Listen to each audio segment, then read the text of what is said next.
అధ్యక్షులు శ్రీమతి వానపల్లి లక్ష్మీ ముత్యాలరావు గారికి, నేడు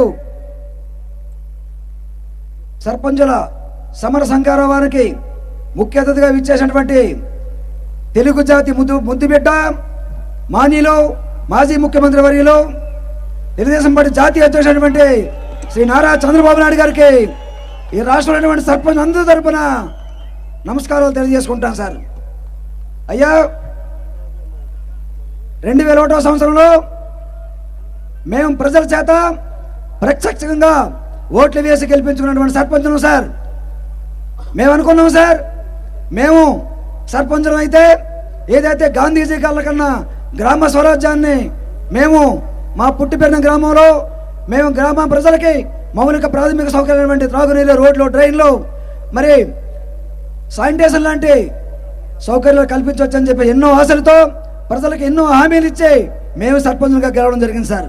మేము అనుకున్నాం సార్, 2014 నుండి 2019 వరకు చంద్రబాబు గారి టైంలో అప్పుడు సర్పంచులు గ్రామంలో సీసీ రోడ్లు వేశారు, గ్రామంలో వీధి కాలువలు కట్టారు, గ్రామంలో అన్ని సంక్షేమ పథకాలతో పాటు అభివృద్ధి కార్యక్రమాలు కూడా పెద్ద ఎత్తున చేశారని చెప్పేసి, అలాగే ఉంటుందని చెప్పేసి మేము సర్పంచులు అయ్యాము సార్.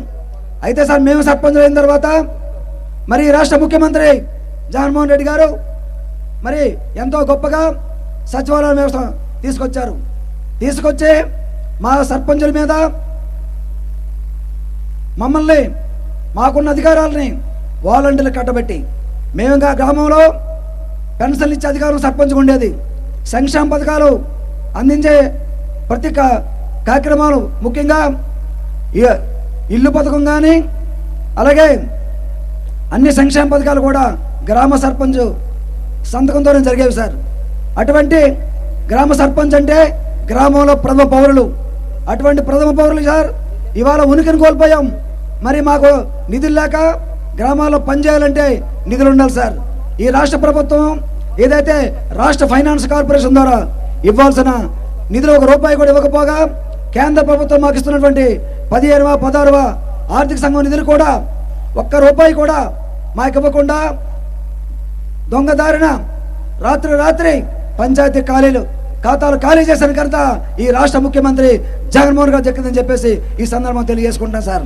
అయ్యా, మేము అధికార పార్టీలో ఉండి ప్రజలు అడుగుతూ ఉన్నారు, ఏమయ్యా సర్పంచ్ రోడ్డు ఏమేమి, ఏమయ్యా సర్పంచ్ వీధి కాలువ కట్టవేమి, ఏమయ్యా సర్పంచ్ వీధి కోల ఏమిటంటే డబ్బులు లేవంటే అధికార పార్టీలో ఉండి ఇలా చెప్పడానికి సిగ్గులేదని చెప్పేసి జనమమ్మల్ని అడుగుతుంటే జనానికి సిగ్గుపడి ముఖం చాటేసుకొని గ్రామాల్లో తిరిగే పరిస్థితి వచ్చింది సార్. కాబట్టి గ్రామంలో ఉన్నటువంటి ఎవరైతే రాష్ట్రంలో సర్పంచులారా మెజార్టీ సర్పంచులు నాలా వైసీపీ కండో వేసుకొని సర్పంచులుగా గెలిచారు సార్. సుమారు 9% సర్పంచులు వైసీపీ అధికార పార్టీలో ఉన్నాం సార్. మేము మరి ఈ 5 సంవత్సరాల్లో రకరకాల భిక్షాటనలు చేసి రకరకాల ధర్నాలు రాస్తారోకలు చేసి ఈ ముఖ్యమంత్రి గారు చలనం వస్తుంది, పంచాయతీలు నిలుస్తారని చూసాం సార్. అయినప్పటికీ కూడా ఈ ముఖ్యమంత్రి ఎక్కడా కూడా చలనం లేదు.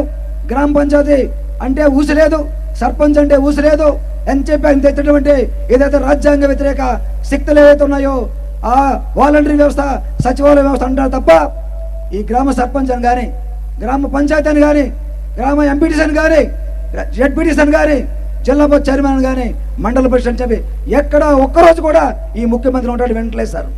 అటువంటిది సార్ మేము గ్రామంలో సర్పంచులుగా ఉనికి కోల్పోయాం, గ్రామాలు అభివృద్ధి చేసుకోలేకపోతున్నాం. కాబట్టి ఈ పార్టీలో ఉండి మేము మరి ఈ కొండువ చూపించే అధికారంలోకి వచ్చాం. మాకు సిగ్గుగా ఉంది సార్, ఈ కొండువాను ఉంచాలా ముఖ్యమంత్రి గారు, మీలో చలనం రావట్లేదు.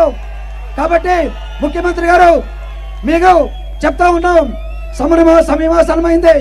సర్పంచులారా మన తడాక ఈ ముఖ్యమంత్రి గారు చూపించాలి. ఎవరైనా చెప్పండి, మన తడాక ఈ ముఖ్యమంత్రి గారు చూపించాలి.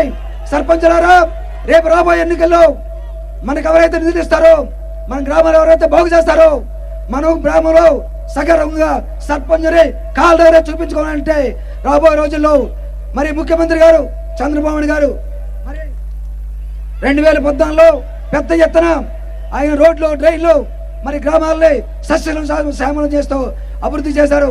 మరి గ్రామాలను బంగారు బాట వేసినటువంటి చంద్రబాబు గారి నాయకత్వంలో అయ్యా ముఖ్యమంత్రి గారు, కాబోయే ముఖ్యమంత్రి గారు, మరి మీ కాబోయే ముఖ్యమంత్రి గారు ఎందుకంటానంటే ప్రజల గాలి మీ వైపు మళ్ళింది. ఎందుకంటే అక్కడ ముఖ్యమంత్రి ఎవరు చెప్పిన వినరు. ముఖ్యంగా గ్రామాలు ఈ దేశాన్ని పట్టుకొమ్మలు గ్రామాల ఓట్లతోనే ఎమ్మెల్యేలు ఎంపీలు కలిసి ప్రభుత్వాలు నిలబెడుతున్నారు. కాబట్టి గ్రామీణ పౌరులారా ఆలోచించండి. మీరు మాకు ఓట్లేస్తే ఈ ముఖ్యమంత్రి గారు మా నిధులు దొంగలించుకుపోయారు, మేము డబ్బులు లేక ఎలా అభివృద్ధి చేయమంటారు? కాబట్టి రాబోయే ఎన్నికల్లో వైసీపీ సర్పంచులారా, వైసీపీ ఎంపీటీసీలారా, వైసీపీ జడ్పీటీసీలారా నా మాట వినండి. మనం సగరంగా తలతో తిరగాలంటే, మనం సర్పంచులుగా ఎంపీటీసీలుగా గౌరవం దక్కాలంటే ఏం చేయాలి చెప్పండి. మరి ఏదైతే నిరంకుశ ముఖ్యమంత్రి, మరి రాజ్యాంగం అంటే విలువ లేదు, చట్టం అంటే విలువ లేదు. మరి రాజ్యాంగబద్ధంగా చట్టబద్ధంగా ఎన్నికలు పెట్టాడు. మనకి ఎన్నికలు పెట్టి గ్రామీణ ప్రజల్ని మోసం చేసిన ముఖ్యమంత్రికి రాబో రోజులు వైసీపీ సర్పంచులు, ఎంపీటీసీలు, జడ్పీటీసీలు తగిన బుద్ధి చెప్పి మనం ఏంటో మరి బుద్ధి చెప్పి మనకి అనుకూలంగా ఉన్నటువంటి ఎవరైతే మన గ్రామాల బాగు కోసం గతంలో పనిచేశారో, మరి ఈ సందర్భంగా చంద్రబాబు నాయుడు గారిని ఈ రాష్ట్ర ప్రజానీకం తరఫున ఒక సర్పంచ్ను వేడుకుంటాం సార్. అయ్యా, ఇటువంటి నిరంకుశ ముఖ్యమంత్రి మా గ్రామాలను సర్వనాశనం చేశారు, మాకు నిధులు లేక మమ్మల్ని ఉత్సవ విగ్రహాలు చేశారు. కాబట్టి ఈ ముఖ్యమంత్రికి, ఈ వైఎస్ఆర్ పార్టీకి రాబో రోజుల్లో సర్పంచ్ అందరూ కూడా బుద్ధి చెప్పాల్సిందిగా కోరుతూ మా గ్రామాలకి పూర్వవైభవం తీసుకొచ్చి మాకు నిధులు అధికారాలు ఇవ్వాల్సిందిగా చంద్రబాబు గారుకుంటూ, అయ్యా వైసీపీ సర్పంచులారా, నాకైతే సిగ్గుగా ఉంది. మరి ఈ కండువాని ఈ రోజు తీసేసి ప్రజల కోసం ఈ ముఖ్యమంత్రిగా యుద్ధం చేస్తారని చెప్పేసి తెలియజేసుకున్నాం. నాకు ఏ అవకాశం వచ్చిన రాజేంద్ర జనదేవి చంద్రబాబు జై హింద్, జై హింద్, జై పంచాయతీరాజ్. సర్పంచ్ ఐక్యత, సర్పంచ్ ఐక్యత, సర్పంచ్ ఐక్యత. Thank you brother. ముత్యాలు తప్పది. Thank you brother. మీలాంటి ఈ రోజున మన చింతకాయల